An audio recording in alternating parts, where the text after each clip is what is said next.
Donc c'est un domaine qui concerne essentiellement l'étude de phénomènes à un niveau quantique en général. Et donc en fait, je pense que ça, il y a quelques documentaires, j'ai vu des fois qui sont passés là-dessus, mais globalement, il n'y a pas grand-chose. Et il y a peu de détails en tout cas, donc que j'aimerais Oui. aujourd'hui un peu expliquer. Et donc voilà, donc ça c'est pour le cadre général un peu de mon activité. Vous voulez peut-être savoir un peu plus sur comment cadrer les choses, enfin, parce que c'est un peu un monde vaste, donc il faut que j'arrive un petit peu à le délimiter, Alors, sinon on s'en alors, du sort coup, pas. Sinon, tu nous as fait une présentation. La présentation, en fait, tu nous dis quand est-ce qu'il faut qu'on tourne les pages, en fait. Là, on est sur la première d'accord. page et tu nous Alors dis, ben, on roule pour toi. vous pouvez la... Donc normalement la première page, si je me trompe pas, vous devez voir en fait des espèces de lasers dans tous les sens, enfin de la lumière bleue. Exactement. Voilà. Donc ça c'est un peu quand vous mettez dans le noir une de celles d'expérience, que je suis expérimentateur, hein. Je suis pas théoricien. Eh bien en fait on a ce genre d'image éventuellement si vous avez des beaux lasers avec des belles couleurs, si vous êtes dans l'infrarouge, vous verrez rien du tout. Il faudra regarder avec des lunettes, enfin des caméras spéciales. Donc je vais vous remontrer après une autre image du même genre, mais ce sera pour montrer les installations, parce que là on voit aucun détail. Alors, donc sinon, vous pouvez passer à la deuxième page. Allô? C'est bon, on est sur la C'est deuxième bon. page. D'accord, j'ai eu peur qu'il y ait la connexion qui soit... Donc en fait là j'ai fait dans une deuxième page une sorte de tableau où en fait vous pouvez voir selon les lignes des domaines de la physique actuelle différents. C'est pas exhaustif, il y en a d'autres, il y a de la mécanique, bon voilà. Mais ça c'est quand même des domaines connexes que vous voyez. Donc en fait, la physique des matières condensées, la première ligne, ça parle en gros de toute la physique qu'il y a dans les solides, mais pas au sens savoir si c'est des caoutchoucs, des choses comme ça. Non, ça regardait vraiment les propriétés en général électriques ou magnétiques dans des solides, et au sens physicien, ça veut dire des cristaux. Et donc ça, c'est un domaine qui est pas trop loin du mien, mais c'est pas du tout le mien parce que moi je fais une physique atomique et moléculaire. En lien aussi, on met généralement l'optique.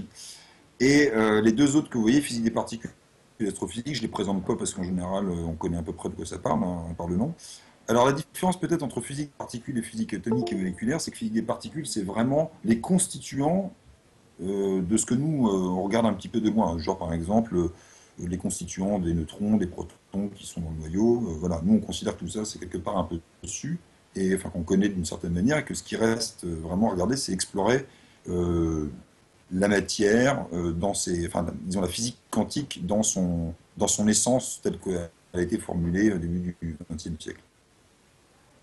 Donc voilà, donc vous voyez dans la deuxième colonne, et troisième, bon troisième c'est peut-être pas si intéressant pour l'instant, mais dans la deuxième colonne, j'ai indiqué, donc deuxième colonne, deuxième ligne, là, qu'en fait on traite surtout des interactions matière-matière, matière-lumière en milieu dilué, donc ça, milieu dilué ça veut dire globalement des gaz, et puis des fois on regarde aussi quand même des particules chargées. Donc moi je vous ai dit, je travaille dans le froid, dans la physique des atomes et des molécules froides, donc il faut que je définisse un petit peu ce que c'est que le froid, quel type de froid, et donc je reviens sur la notion de base qui est la température. Donc je vous ai fait un schéma, là, troisième slide. On y est. Et voilà, donc Voilà. ça c'est, je pense que tout le monde connaît. Donc c'est simplement deux thermomètres, mais il y en a un qui est en Kelvin à gauche et à droite celui en degrés Celsius. Et donc il y a un degré, je représente simplement l'espèce de décalage hein, qui est simplement moins 273 Kelvin, disons ajouté au degré Celsius. Donc il y a un zéro Kelvin qui est quelque chose de particulier, il faut le comprendre. Et puis au-dessus, eh ben, il y a toutes les températures, jusqu'à évidemment 273 Kelvin qui correspond en fait à la congélation de l'eau, etc., etc. Donc pourquoi est-ce que je reparle là-dessus? Parce que en fait, à zéro Kelvin, eh ben, on comprend bien en fait pourquoi il y a un zéro Kelvin quand on sait que la température c'est une sorte de mesure statistique de l'agitation de particules quelconques. Donc ça, il faut regarder le quatrième slide. Voilà. Donc là, qu'est-ce que je vous montre? Je vous montre en fait qu'est-ce qu'on entend par agitation. Alors l'agitation, vous voyez, dans un solide à gauche, vous y êtes hein, sur le... Oui, Oui, c'est bon, oui, on est tout à dessus, hein. fait.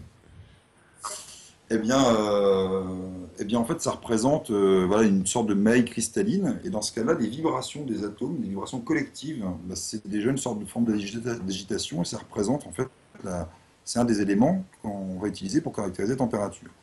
Mais évidemment, les particules, elles peuvent aussi se déplacer individuellement les unes par rapport aux autres.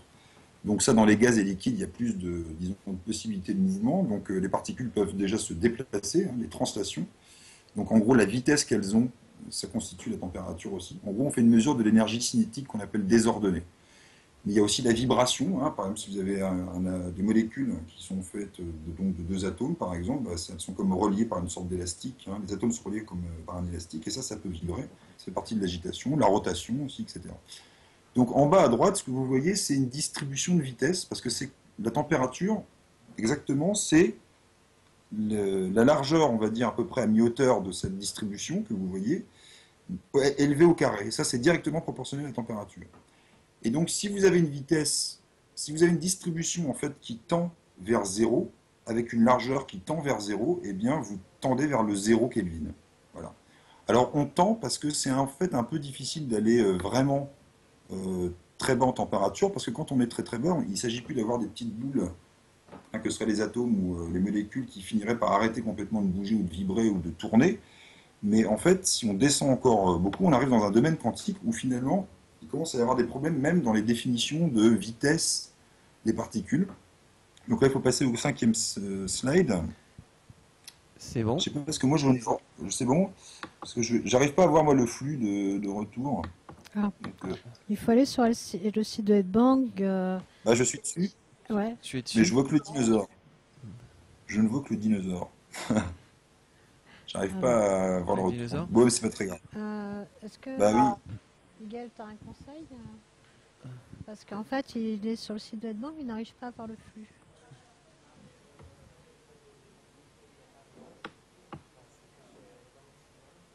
Voilà, c'est. Voilà, bon. oui. De toute façon, sinon, Alors c'est pas donc grave, je vous montre. on a un problème en fait actuellement de combat entre Flash et Firefox et donc Ah, Flash a fait une mise à d'accord. jour il y a quelques jours et Firefox a décidé que de ne plus fonctionner avec Flash, refuse de l'afficher. Voilà. D'accord, Potentiellement, ça peut être voilà. Dans Chrome ça passe sans problème par contre. d'accord. Bon, là, si je commence à bidouiller je vais pas y arriver. Ouais. Donc je vais revenir sur mon slide et puis c'est pas grave. Voilà, mais sinon nous on suit le slide, hein, il n'y a Voilà, pas de problème. c'est le slide qui s'appelle Que se passe-t-il en refroidissant un gaz dilué? Voilà. Voilà, c'est ça. Donc en fait, ce que je dis là un peu à ce niveau-là, c'est que quand vous refroidissez des particules, bon, bah, évidemment, donc ça veut dire que la vitesse quand même moyenne, hein, au-delà de la largeur à mi-hauteur de distribution de vitesse, tout ça, ça tend quand même à diminuer. Donc ça veut dire que ben, si vous prenez un gaz, d'atomes ou de molécules, eh bien vos particules ne bougent de moins en moins vite. Et puis surtout, ce qui va se produire, c'est que si vous refroidissez beaucoup, ça veut dire que vous pourriez avoir une distribution aussi infiniment fine.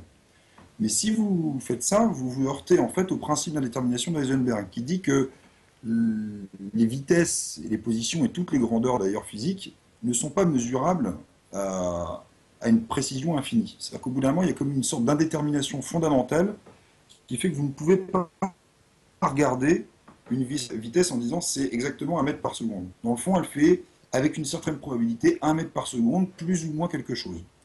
Et en plus de ça, non seulement il y a donc une incertitude, une indétermination, on devrait dire, hein, c'est mieux, parce que c'est plutôt c'est intrinsèque, c'est pas dû au fait que nous on ne sache pas mesurer. Euh, c'est corrélé donc avec les incertitudes sur la position. Donc qu'est-ce qui se produit? Si j'ai mon indétermination sur la vitesse qui devient de plus en plus petite, parce que justement je connais de mieux en mieux la température, donc par voie de répercussion je connais de mieux en mieux la vitesse, ce delta V que je vous écris à gauche, là, il tend vers zéro. Donc, comme le produit des indéterminations sur la vitesse et la position sont, disons, à peu près égales à h bar sur 2m, h bar c'est la constante de Planck, mais c'est une constante, on s'en fiche, eh bien, ça veut dire que delta R, l'indétermination sur la position, va devenir grand. Ça veut dire que, en pratique, les atomes ne seront plus repérables sans une grosse indétermination. Et cette indétermination, cette taille quelque part de l'atome, ou plutôt la taille sur laquelle on n'arrive pas à savoir où il est, on appelle ça la longueur d'onde de De Broglie. Eh bien, quand cette longueur d'onde de De Broglie devient plus grande, ou du même ordre de grandeur que la distance moyenne entre les particules, ça veut dire que vos particules s'enchevêtrent les unes avec les autres, sur les autres, et si elles sont par ailleurs dans un même état interne, c'est-à-dire qu'on parle de l'état quantique des particules, eh bien, en fait, vous ne pouvez plus les distinguer. Et cette indistinction entre les particules, eh bien, ça, c'est encore une fois une distinction fondamentale qui n'est pas liée au fait qu'on fasse un problème de mesure. C'est-à-dire qu'on ne peut plus donner une étiquette claire, en fait, à une particule. Eh bien, ça s'appelle la transition vers un régime condensé. Et ça, c'est quelque chose qu'on connaît, en fait, dans notre quotidien, parce que on en a déjà entendu parler, déjà, par exemple, à travers le laser. Le laser, d'une certaine manière, c'est un état condensé de lumière. C'est un état quantique. Il y a d'autres états quantiques, comme par exemple les états de superfluidité ou de superconductivité, où il n'y a plus en général donc, de résistance à l'électricité. Donc c'est très intéressant d'un point de vue technologique parce que ça permettrait évidemment de ne pas perdre sous forme de chaleur d'effet Joule d'énergie. Eh bien, donc on a des effets quantiques collectifs et qu'on connaît déjà. Maintenant, les maîtriser, c'est une autre paire de manches. Et donc, je vous indique le slide suivant, là, les axes de recherche basés sur le refroidissement d'atomes par laser. C'est bon. Parce que justement, voilà, c'est ça, nous, ce qui nous intéresse, c'est qu'on veut refroidir pour justement étudier de façon souvent fondamentale, mais c'est à défaut des applications, cette physique quantique et essayer de la maîtriser dans une certaine mesure. Donc en fait, les gens, c'est une histoire qui a démarré il y a quasiment 30 ou 40 ans maintenant, mais disons que les premiers accomplissements tels qu'il y a eu des prix Nobel, le premier c'était en 97 d'ailleurs, notamment il y avait un Français dessus qui s'appelle Cohen Tanuji, qui dit encore, eh bien, ont permis de refroidir avec des lasers des échantillons d'atomes, des espèces de petits nuages, d'à peu près 10 millions d'atomes, à des températures qui sont en gros à 1 microkelvin, c'est-à-dire 1 millionième de degré au-dessus du zéro absolu, c'est-à-dire de l'arrêt total de mouvement. Et donc ça a été impressionnant parce que ça voulait dire qu'on avait maintenant des atomes qu'on pouvait soumettre à tout un tas d'expériences et ils ne bougeaient pas de là où ils étaient pendant des temps très très longs. Donc ça permet, à la différence de ce que faisaient les spectroscopistes qui sont nos ancêtres en fait globalement, de ne pas étudier statistiquement un gaz dans lequel, disons, la foule des atomes et des molécules est systématiquement remplacée, renouvelée. Là, on a un échantillon fixe qu'on peut manipuler. C'est-à-dire qu'on peut lui adresser des lasers, on peut lui commander de mettre toutes les particules dans un certain état, de faire des choses comme ça. Et ça nous permet donc d'étudier des tas de choses comme les condensateurs dont je viens de parler juste avant, qui nous permettent de regarder la superfluidité, de regarder les vortex dans ces matériaux, dans ces gaz. On peut faire de l'électrodynamique en cavité, donc ça je vous indique qu'il y a quand même 2 prix Nobel sur ces deux choses, qui sont quand même des grosses avancées. Et puis, donc après, bon, il y a tout un tas de choses que je ne vous fais pas dans le détail, mais il y a évidemment les atomes de Rydberg qui sont des états particuliers de la matière, le chaos quantique, parce que justement, quand on n'a plus bien la position ni bien la vitesse, eh bien, étudier le chaos, ça veut dire quoi? Donc, il y a des gens qui étudient ça. Et puis, des molécules froides, l'algorithmique quantique. L'algorithmique quantique, c'est un petit peu ce qui est à la source en ce moment du grand tapage sur les ordinateurs quantiques. Donc, en gros, les gens essayent de faire ce qu'on appelle des qubits, et puis ils essaient d'utiliser l'algorithmique quantique, mais à un niveau avec des portes logiques comme dans les ordinateurs. Alors, ensuite, il y a d'autres choses qui sont faites, qui sont très importantes, et pas basées sur le fait simplement qu'on arrive dans une zone de quantique, hein, mais simplement du fait simplement que les particules sont à l'arrêt. Donc, on a le temps pour les interroger, et plus on a le temps pour les interroger, plus on peut être précis. Donc ça permet de faire de la métrologie. Les horloges atomiques maintenant sont basées sur des atomes refroidis. On fabrique aussi comme ça des gravimètres, des gyroscopes. Et puis on fait aussi des tests du modèle standard. Le modèle standard, c'est le modèle quantique, le modèle de la physique globale. Et on peut toujours le mettre en doute, toujours imaginer qu'en fait on a fait des erreurs. Donc les gens testent avec des systèmes aussi précis. Ils peuvent tester les défauts. Donc les violations de parité dipôle de l'électron, c'est des choses qui sont proposées. Je pourrais revenir dessus s'il faut. Bon, puis après, bon, je ne fais pas le détail, mais il y a la simulation quantique, ça consiste à regarder un petit peu comment, quelque part, les électrons se comportent dans les réseaux cristallins pour comprendre la superconductivité, justement. Et puis, il y a des applications comme les capteurs inertiels, le graphie atomique. Je crois que dans les systèmes... maintenant, il y a des systèmes d'horloge atomique basés sur des atomes froids qui sont dans l'espace, hein, dans les satellites, qui permettent de faire des mesures de précision et qui permettront à terme de faire toutes les mesures nécessaires pour les systèmes GPS, etc. Donc maintenant, je vais vous parler précisément. Donc là, on va rentrer un peu dans des détails techniques, mais à mon avis, c'est intéressant quand on sait ça. Après, on se dit, tiens, on sait comment le système fonctionne. Donc en gros, enfin je veux dire dans le détail, je trouve que c'est plus intéressant. Donc le slide suivant, c'est refroidir avec des lasers. Donc là, j'ai représenté voilà, bah, une manip complète. Donc, alors maintenant, ça tend un peu à s'alléger. Celle-là, elle a peut-être 7 ou 8 ans déjà comme manip. Donc vous voyez, c'est plein d'optiques dans tous les sens. On voit pas bien, mais il y a une cellule sûrement au centre, où justement, cette cellule est une enceinte à vide. Et il y a un vide très poussé de l'ordre de 10-9 millibars, hein, donc des milliards de fois en dessous de la pression atmosphérique. Et puis dedans, bah, il y a quand même un petit gaz, un résiduel, et puis bah, qu'on va essayer de refroidir. Donc le slide suivant, vous voyez, c'est bon. C'est bon. N'hésitez pas à me poser des questions si vous en avez, parce que je ne sais pas si je file trop vite. Non, mais ça Euh, va, c'est très bien, c'est très clair. On n'a pas forcément envie d'interrompre un fil qui se d'accord. déroule si bien. Après, des questions, on en Ah, a plein, mais ouais, très bien, très bien. Donc, je disais, alors, sur le slide suivant, vous voyez quoi? Bah, c'est pas la même manip que celle précédente, elle est plus aérée, on va dire, mais elle contient tout ce qu'il faut pour à peu près comprendre. Donc, au-dessus et en dessous, vous voyez des bobines. Bon, ça, c'est pour un champ magnétique, je ne vais pas rentrer dans ces détails-là. Et puis, à gauche et à droite, vous voyez comme deux cercles troués. En fait, ça, c'est simplement ce qu'on appelle des lames retard et qui permettent de, disons, façonner la lumière qui va rentrer par des hublots qui sont aussi disons que c'est plutôt au centre, là, vous voyez, il y a une enceinte en verre, hein, c'est là-dedans il y a 10 puissance moins 9 millibars de pression. Et si vous regardez bien, au centre, on voit comme une espèce de petit point plus lumineux, hein, autour du rouge, il y a au centre de la cellule, là. Et ce petit truc qui fait en gros 1 mm3, eh bien, c'est ce nuage d'atomes refroidis. Alors, je l'ai représenté, c'est une photo hein, en bas à droite, là, vous voyez, ça ressemble à ça. Donc, c'est un peu informe, ça ressemble à un nuage.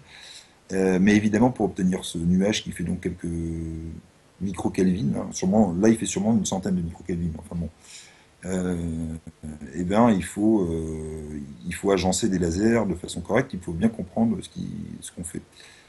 Donc, ce nuage-là, je vous dis, il fait à peu près 10 millions d'atomes. Et si vous le voyez, c'est parce qu'en fait, il réémet constamment la lumière qu'on lui envoie. Donc vous voyez quelque part les photons rejetés par fluorescence de ces atomes. Donc maintenant, je vais vous expliquer un peu en détail.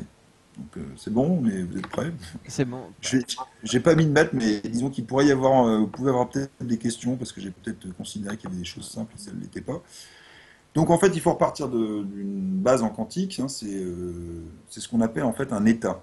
En physique quantique, un état, c'est quelque chose qui définit de façon complète. Alors, on parle d'un état stationnaire, c'est-à-dire quelque chose qui ne bougerait pas dans le temps. C'est un état donc dans lequel un atome, une molécule, n'importe quoi, se retrouve.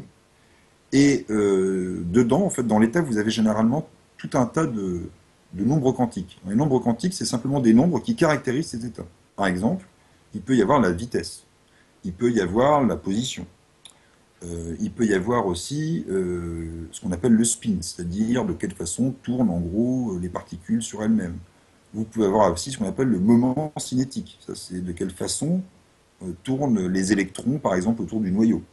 Donc tout ça, hein, en général, nous, des nombres quantiques, on en a plein, mais on peut le résumer. On dit, ben voilà, il y a un état 1, et puis il y a un état 2. Donc ce que vous voyez là, les deux états que vous voyez à côté du diagramme à gauche, ces deux états, j'ai noté 1 et 2, et ils sont dans cette notation très quantique qui consiste à les insérer dans des espèces de parenthèses, mais ça s'appelle des quêtes chez nous.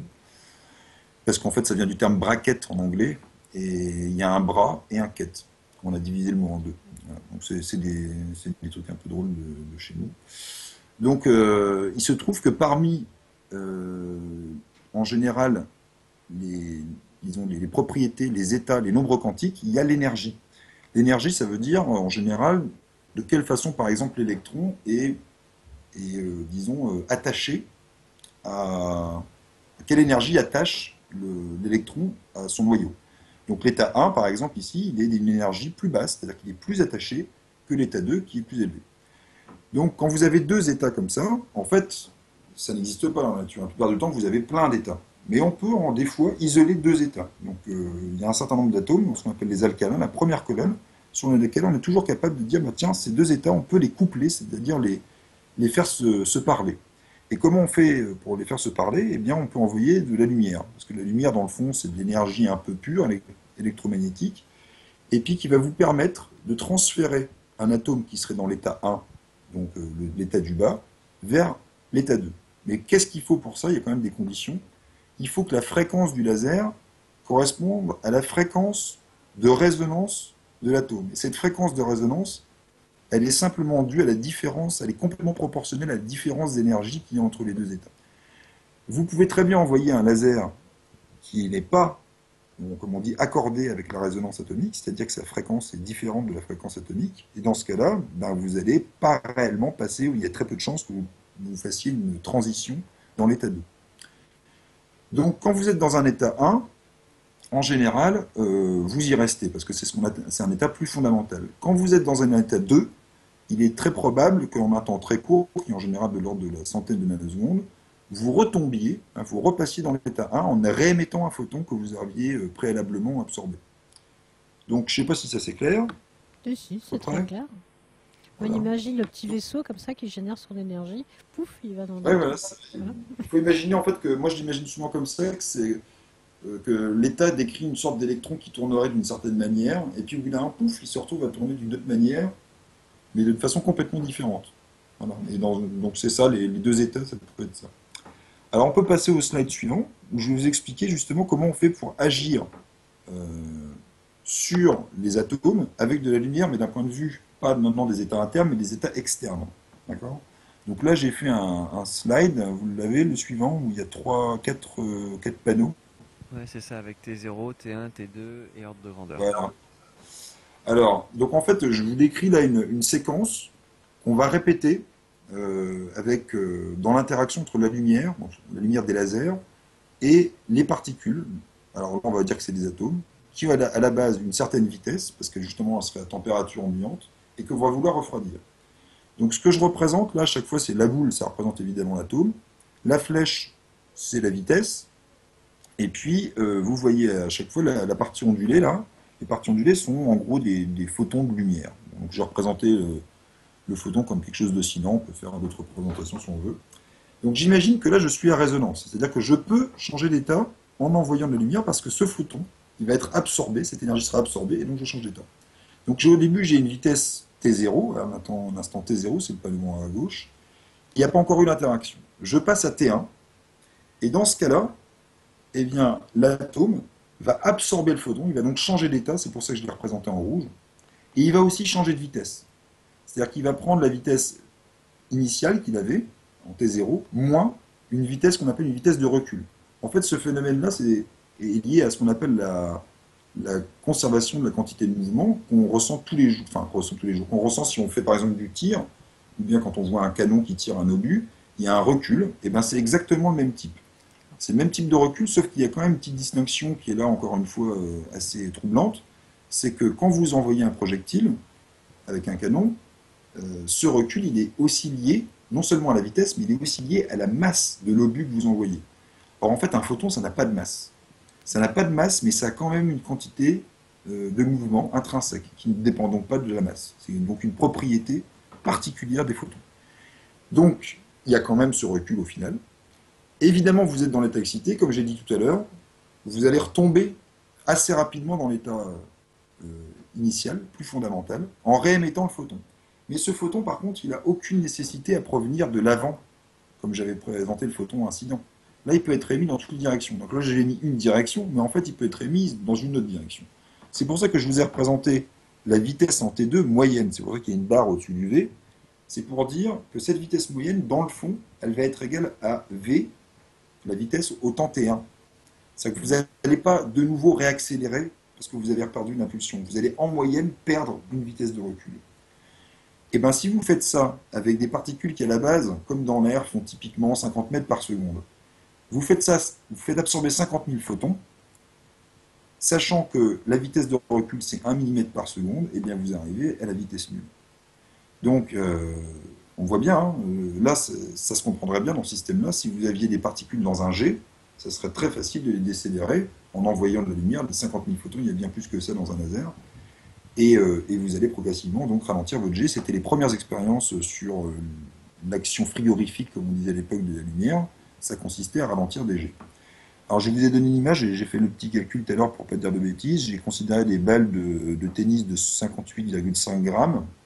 On n'a pas besoin de telle précision. Et je me suis demandé combien de temps il faudrait pour ralentir, disons, un objet avec des balles de tennis, un objet massif. Et bien, donc l'équivalent, hein, si on envoyait 50 000 balles de tennis sur un fourgon, disons, qui ferait 3 tonnes et serait glissant sur une patinoire, parce qu'il ne faut pas qu'il y ait le moteur qui intervienne, eh bien, vous allez pouvoir décélérer votre fourgon donc, de 100 km/h à zéro. Et bon, il faut quand même 50 000 balles de tennis, hein, puis un sacré lanceur.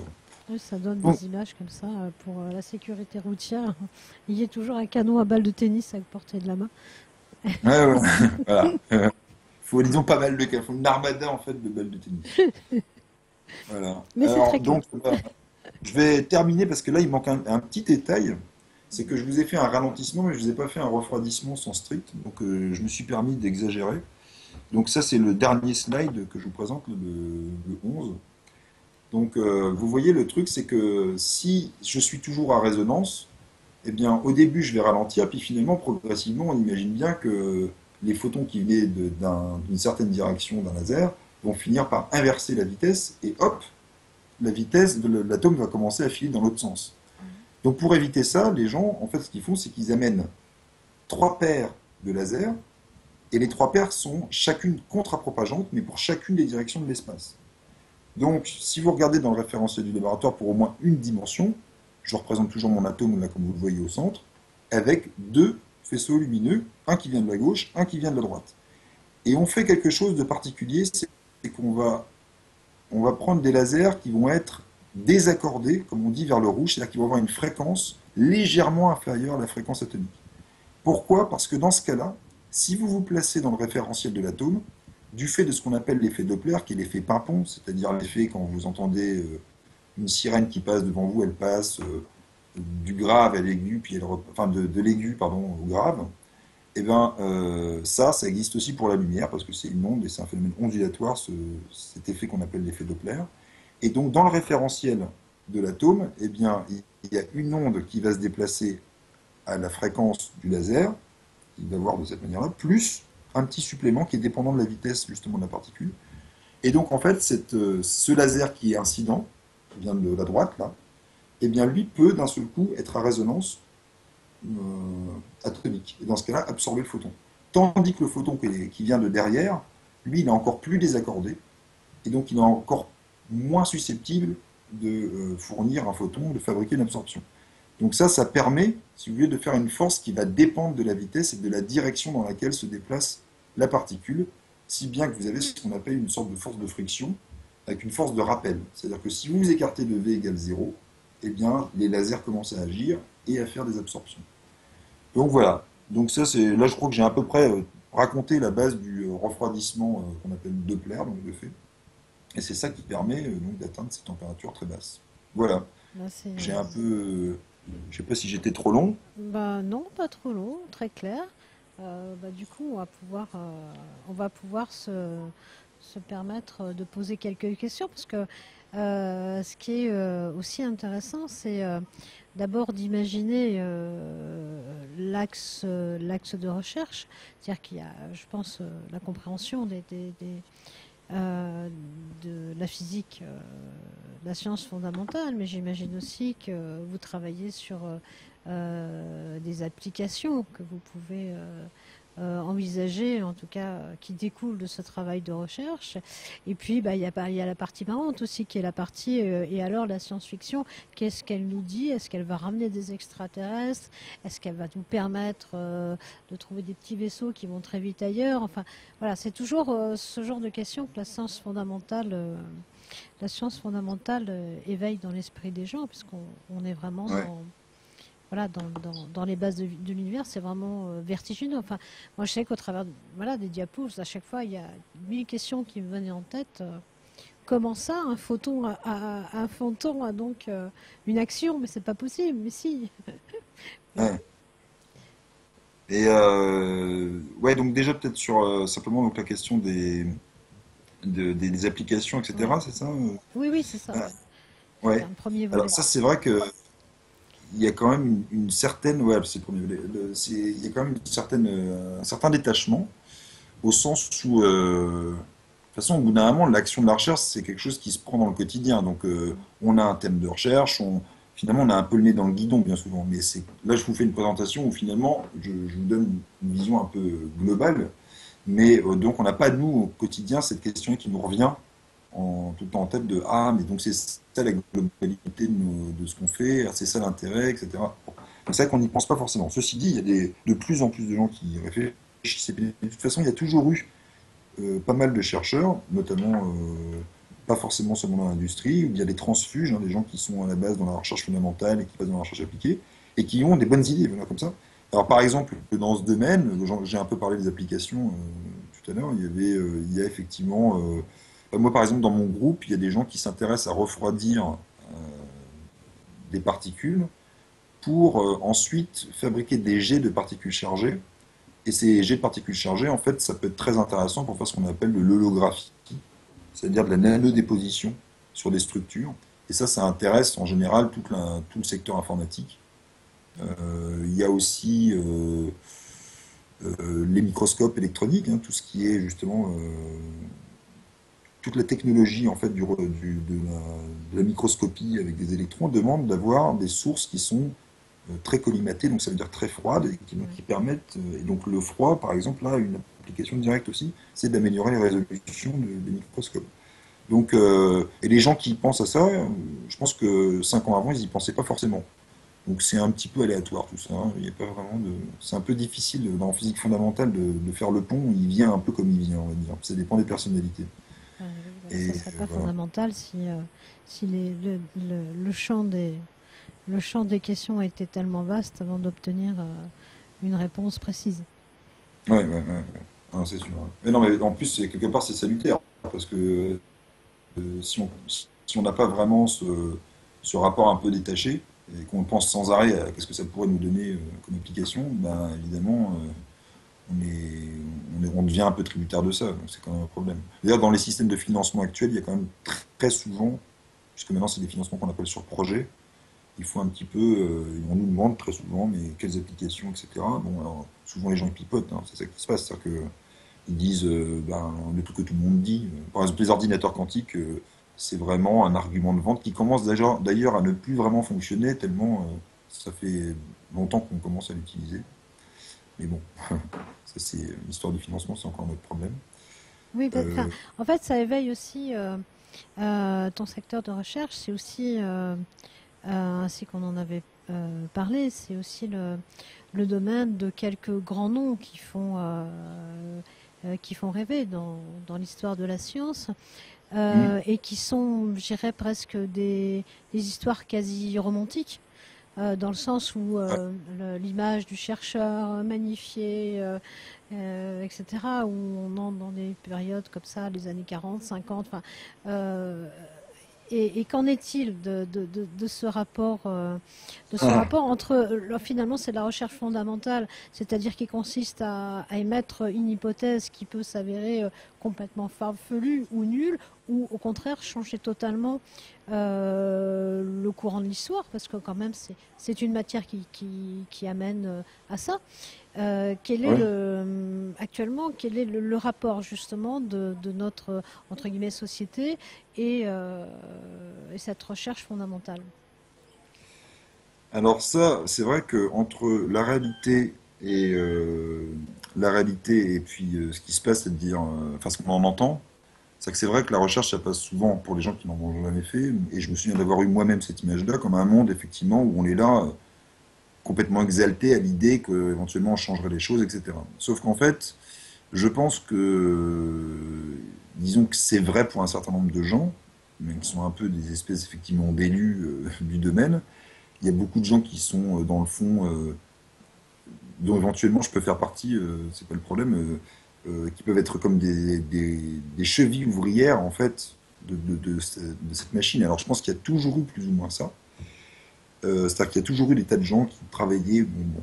Alors le problème, c'est qu'il faut effectivement garder, même au sein de la communauté scientifique, cette idée que c'est pas parce qu'on est cheville ouvrière que on ne peut pas justement avoir la bonne idée. C'est-à-dire que la bonne idée, elle peut venir un peu à n'importe quel moment. Donc ça veut dire au bout d'un moment qu'il faut tout le temps remettre en réalité en question, même, je dirais pas la physique ou je ne sais quoi, mais les thématiques. C'est-à-dire réaborder les thématiques, essayer d'avoir un point de vue nouveau. Et ça, dans le fond, c'est pas évident que on tire vraiment dans ce sens-là de nos jours, parce que dans le fond, bah voilà, on vient, on s'inscrit dans une thématique de recherche. Plus on fait de papier, c'est-à-dire que maintenant il y a vachement quelque chose de comptable dans la recherche. Ça consiste à voir si on a fait, si on a écrit 3 papiers par an, 5 papiers par an, 10 papiers par an. Et les gens, des fois, se retrouvent un petit peu à cette course à l'échalote, d'avoir beaucoup de publications, parce que dans notre monde, c'est ça, la monnaie d'échange, hein, on est dans une économie où la monnaie d'échange, c'est les articles. Donc plus on a d'articles, plus on est riche. Voilà. Donc voilà. Et ça, c'est peut-être pas forcément le bon axe. Parce que ça oublie un petit peu de dire au bout d'un moment, bah, si j'ai une bonne idée, ça va peut-être demander un peu de temps, je vais peut-être me planter, mais il faut que je prenne le risque. Voilà. Et planter, ça veut dire de ne pas forcément faire plein d'articles. Tu avais une question, toi, spécifiquement? Ouais, j'avais une question un petit peu pragmatique. C'est Ouais. pour faire la recherche, du coup, pour ralentir tes atomes, tu travailles sous vide. Et d'un point de vue pratique, comment vous faites pour arriver à des tels niveaux de vide, en fait, c'est Ouais, quoi? c'est une bonne question. On me l'a posé assez rarement. Alors en fait, c'est des systèmes de pompage à étage. C'est-à-dire que bon, il faut une enceinte qui soit propre d'abord, parce que en fait, principalement, vous allez devoir vous battre au bout d'un moment pour faire ces vides-là contre les particules résiduelles qui se sont attachées aux parois et qui finissent par se décoller quand on commence à avoir un vide poussé. Donc au début, il y a ce qu'on appelle des pompes à palettes. Donc les pompes à palettes, c'est des pompes simplement qui tournent et puis qui brassent l'air et puis bah, qui vident. Mais ça, c'est déjà, ça fonctionne pas mal, hein. Ça permet d'aller dans le régime de ce qu'on appelle le minibar, c'est-à-dire déjà 1 million de fois en dessous de la pression atmosphérique. Mais non, pardon, 1000 fois, je dis n'importe quoi. 1000 fois en dessous de la pression atmosphérique. Et ensuite, il y a en général couplé à ces pompes d'autres types de pompes, alors là, qui sont beaucoup plus particulières, parce que dans ce cas-là, on rentre dans un régime qu'on appelle turbomoléculaire, c'est-à-dire que les particules, avant d'atteindre un mur, enfin, je veux dire un mur, c'est le mot anglais, mais disons qu'avant de passer, quand elles vont être dans l'enceinte, elles vont cogner une autre partie de l'enceinte avant même de collisionner avec une autre particule. Et donc ce régime-là il est un peu particulier, vous ne pouvez plus utiliser la pompe à pellets qui devient totalement inefficace. Et les autres pompes, c'est ce qu'on appelle des pompes turbomoléculaires ou des pompes ioniques, eh bien consistent à piéger les particules quand elles passent dans une zone où on va les piéger justement. Donc par exemple, le refroidissement aussi qu'on appelle cryogénique, ça consiste à faire quoi? Bah, si la particule arrive dans une zone où il fait froid, d'un seul coup elle va être congelée d'une certaine manière, elle va arrêter de bouger. Et donc elle ne revient plus dans l'enceinte. La pompe ionique, ça consiste à fabriquer des ions avec les particules qui sont donc encore dans l'enceinte. Et quand elles sont devenues chargées, on peut les attirer dans un piège. Et ça permet de descendre très très très très bas, et température qu'on a décrite. Alors souvent, il faut faire aussi ce qu'on appelle de l'étuvage ou du baking en anglais, c'est-à-dire qu'il faut chauffer un petit peu les parois de l'enceinte pour décoller, parce que le chauffage, ça fait décoller en fait les particules qui sont encore accrochées sur les parois. Je ne sais pas si j'ai répondu dans le détail et que c'était Si, clair. si, et Si, si. tu mets combien de temps à faire du vide pour ton expérience comme Ça ça? met du temps. La pompe à palette au départ, on imagine qu'on a déjà l'enceinte propre. La pompe à palette, ça va prendre 20-25 minutes pour atteindre son régime stationnaire. Et après, il faut bien une nuit entière. En général, on lance ça le soir et le lendemain matin, on récupère. Après, ça dépend du volume de l'enceinte aussi, hein. Mais nous, dans nos expériences, c'est relativement petit. Mais quand vous allez au CERN, ils ont donc des tunnels dans lesquels il y a des vides très poussés, encore plus poussés que ce qu'on fait. Et alors là, ça doit prendre je ne sais pas combien de temps. Ça doit être infernal. Ça doit prendre des semaines et des mois, j'imagine. Parce que vu les volumes, ça dépend de la taille quand même de l'enceinte. Et une fois que tu as fait le vide du coup dans ton espace, comment est-ce que vous faites pour réinjecter les atomes ou les Ah ben particules c'est qui ça sont restés? c'est là où on se rend compte un peu de la densité des particules, c'est qu'en réalité, s'il y a encore quelques particules qui restent, eh ben c'est celles qui proviennent effectivement d'une petite ampoule généralement qu'on laisse dans le vide et ça dégaze très légèrement. Et en gros, les 10 puissance moins 9 millibars qu'on a, eh ben, sont composés essentiellement de particules de césium. Donc ça veut dire qu'il reste encore beaucoup de particules en fait. Mais disons qu'elles sont en nombre, enfin la pression elle reste quand même très faible. En fait, 10-9 millibars, si on va jusqu'à ces vides-là, c'est parce qu'il y a une raison très simple, c'est que à partir de ces pressions, si on commence à faire un nuage d'atomes froids, il ne sera pas détruit par les particules résiduelles. C'est-à-dire qu'en fait, il va pouvoir rester là pendant, je sais pas, une seconde par exemple, sans être, disons, explosé par disons, les autres atomes qui sont encore à des températures élevées, donc très rapides, et qui pourraient venir percuter le nuage d'atomes froids. Donc en gros, on a quelques centaines de millisecondes comme ça, voire des secondes. Et donc plus on descend la pression, plus le temps de chargement est long, mais plus aussi disons, isoler nos atomes et les laisser comme ça ne pas bouger pendant longtemps. Bon, ceci dit, ils sont quand même soumis à la force de gravité, donc ils tombent en général. Et tu parlais du CERN, du coup, qui a besoin d'aller sur des niveaux de vide qui sont encore plus élevés. C'est J'ai toujours pas compris pareil, la du question coup. que du son. Pardon? Ouais, c'est toujours les mêmes. Bon, ils ont peut-être des techniques plus poussées. Je pense qu'ils font tout plus proprement parce que nous, si on fait une petite erreur ou qu'on fait pas les choses complètement dans les règles de l'art, parce que c'est la physique du vide, c'est toute une. Si vous mettez physique du vide sur Internet, c'est des pages et des pages d'explications. C'est quasiment un domaine en soi. Il y a des ingénieurs qui sont spécialisés au CERN sur les questions du vide, des techniciens qui travaillent que là-dessus. C'est vraiment une science en soi. Nous, comme on est dans des expériences à taille humaine, c'est d'ailleurs ce qui fait l'intérêt de nos manips aussi, d'un point de vue humain, je veux dire. On peut se permettre de ne pas faire les choses complètement parfaitement. Donc eux, j'imagine qu'ils font simplement tout, mais très très bien. C'est-à-dire qu'ils lavent tout très bien. Ils ont des très très bonnes pompes à vide, voilà, tout un tas de trucs. Ils cumulent plusieurs techniques. C'est simplement ça. Mais c'est simplement une échelle qui est plus grande. Ok. Moi, Voilà. ce qui me frappe beaucoup, c'est la différence entre le temps pour obtenir cet état et le temps où cet état et à la fois tu parles de mois et à la fois tu parles de millisecondes. Et je trouve que Oui, l'écart euh, ouais. est vraiment très impressionnant. Ouais, mais parce qu'en fait, on n'est pas du tout dans les mêmes gammes de temps. Parce que en réalité, une expérience qui dure quelques millisecondes en physique atomique, c'est une éternité. Enfin, peut-être pas une éternité, mais c'est déjà très très très très long. Ouais. Parce qu'en fait, en une milliseconde, les atomes, en fait, eux, ils réagissent à des vitesses qui sont liées, disons, typiquement aux accélérations et aux vitesses qui vivent, eux. Alors peut-être que, bien sûr, l'atome ne bouge quasiment plus, donc il a quelques mètres par seconde, mais les électrons et tout ça, eux, ils bougent toujours très très vite autour de leur noyau. Parce que ça ne bouge pas, par contre, c'est pas nous qui pouvons agir dessus. Et c'est ces temps-là qui nous donnent les temps de référence à partir desquels, en fait, on va pouvoir faire un certain nombre d'expériences. Donc, globalement, c'est ça qui est intéressant. Pour ça, quand je dis milliseconde, c'est bien. Ceci dit, maintenant, de plus en plus, on veut aller au-dessus de la milliseconde parce qu'on veut regarder des phénomènes de plus en plus précis, de plus en plus fins. Et donc, ça demande souvent de cumuler des choses, de cumuler comment dire ça, des interactions sur des temps longs. Enfin, ce qu'on appelle les temps longs, donc ça devient la seconde. Hein, pour nous. Les temps longs, pour nous, c'est une éternité. Une seconde, c'est une éternité.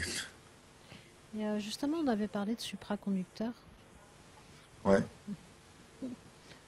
Effectivement, ouais, alors, si j'ai bien compris ce qu'on s'était raconté la dernière fois, tu avais dit que les travaux que tu fais, ça permettait effectivement de se rapprocher, de simuler ce qui se passait avec les supraconducteurs, c'est bien ça?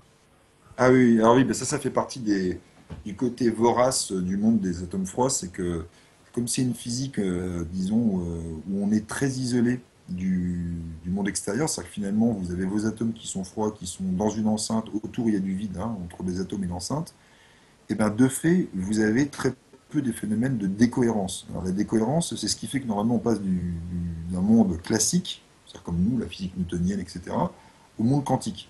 Donc en fait, on veut isoler, en gros, de l'environnement ces atomes. Et ça, c'est la clé, en fait, pour observer des phénomènes quantiques, avec le fait aussi qu'on est quand même dans des régimes très froids. Et donc, les gens qui font ça, ils s'amusent à mettre donc les atomes, par exemple très très froids, dans ce qu'on appelle des réseaux, qui sont simplement en fait comment dire ça, des espèces de collines dans lesquels, qui sont créés par la lumière. C'est-à-dire qu'en fait, les atomes voient la lumière comme s'ils montaient et descendaient des collines. Et ça ressemble très fortement à ce qui se passe pour les électrons dans ce qu'on appelle leur potentiel cristallin. Les électrons dans les solides voient aussi des montagnes et qui sont sans arrêt en train de gravir et descendre, etc. Or, les phénomènes comment dire ça, de transport de courant sont assez mal compris dès le moment où on arrive dans ce qu'on appelle les régimes de supraconduction. C'est-à-dire que les électrons, ce sont des fermions, mais ils peuvent s'associer par deux et fabriquer des bosons. Et les bosons, c'est des particules qui peuvent se mettre dans le même état quantique. Et ça fait que vous avez donc ces condensats de Bose-Einstein, donc d'électrons, et qui se déplacent en masse. Ils ont des transports collectifs. Et ces transports collectifs sont comme s'ils ne voyaient plus les collines. Et donc, d'une certaine manière, vous avez des courants qui sont sans défaut, c'est-à-dire qu'il n'y a pas de perte d'énergie du tout. Alors, on utilise déjà des fois ce genre de techniques supraconductrices, par exemple dans certains métros. Alors, je crois qu'il y en a un à Shanghai et il y en a un aussi au Japon, mais je ne sais plus lequel fonctionne sur des supraconducteurs. Et le problème, c'est qu'il faut refroidir très très fortement, disons, les matériaux pour pouvoir atteindre ces régimes d'écoulement de courant sans perte d'énergie, sans effet Joule. Et ça, c'est tellement difficile en fait de refroidir que ça coûte énormément, parce que ça veut dire qu'il faut faire des systèmes cryogéniques, etc. Donc finalement, ce que vous ne perdez pas en énergie dans le déplacement de courant, vous le perdez en amont quand vous essayez de faire du refroidissement. Donc l'idéal, ce serait d'avoir des supraconducteurs à température ambiante. Mais on ne sait pas faire du tout ça. Par contre, ce qu'on n'arrive pas à comprendre et qui est quand même une voie qui intéresse beaucoup évidemment et les chercheurs pour mieux comprendre, mais aussi l'industrie, c'est qu'on a trouvé des supraconducteurs dans les années 80 qui s'appellent des cuprates, dans lesquels la température est supérieure à ce qu'on pensait que la théorie nous interdisait d'obtenir. On a des supraconducteurs haute température et on ne les comprend pas. C'est-à-dire que ça fait 20 à 25 ans qu'on les a découverts, mais on ne sait pas comment ils fonctionnent. Alors les atomes froids, par exemple, nous permettent de faire comme si on avait simulé ces systèmes-là, mais avec des atomes qui remplacent d'une certaine manière les paires d'électrons et qui se déplacent donc dans les réseaux. Et on essaie de comprendre, généralement les gens, les chercheurs. Voilà. Bien. J'avais répondu quasiment, c'était bien. Voilà, justement, c'était le moment de se dire au revoir. On n'est pique pas une onde timing. Bon, moi, j'ai trouvé ça vraiment passionnant. Ça donne envie d'en savoir encore beaucoup plus. Ouais. Ça rend très gourmand, en fait. Voilà, très gourmand d'infos. Et en plus, il ne faut pas hésiter à entrer dans les laboratoires parce que les gens vous montreront avec plaisir. Nous, on veut bien venir. Hein. Il n'y a pas de problème. On vient avec nos ordinateurs qui chauffent, donc ça peut être intéressant. On va dire un petit Et voilà. En tout cas, merci beaucoup, Loïc. Je vais te laisser le mot de la fin. Effectivement, je vais te remercier aussi. Merci pour ta disponibilité, ta réactivité. C'était vraiment super de ta part. Et du coup, ça sera au plaisir de garder le contact avec toi et de te recroiser dans les mois qui viennent. Merci beaucoup. J'entends plus très bien la fin. Alors je disais merci. Merci. Oui, merci. C'est moi qui vous remercie. Hein, je peux et au plaisir de te recroiser dans les mois qui viennent. À la prochaine, avec grand plaisir. Merci beaucoup. Bonne soirée, merci. Bonsoir. Bon festival. Merci bien. Au revoir.